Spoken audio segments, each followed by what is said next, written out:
Trump is about to host one of the biggest military parades in decades in Washington, D.C.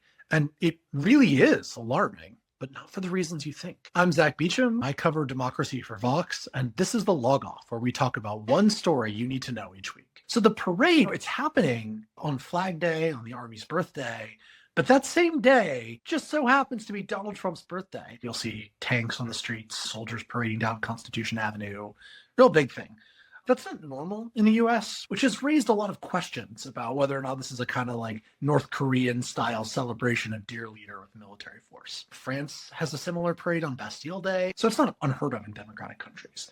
But the way that he's doing it and the timing on his birthday does fit into a much broader and more concerning pattern, which is effort by the Trump administration to turn the military into a tool of its own will. There are a few different instances that can show us that the military is really being politicized. One is the rally that he held at Fort Bragg this week, replete with attacks of Democrats that had cheering soldiers in the background. That's never supposed to happen. They don't get involved in politics. Second, the deployment of 700 Marines to Los Angeles. There was no local request for this kind of insistence. In fact, both the mayor of LA and the governor of California said they didn't want it.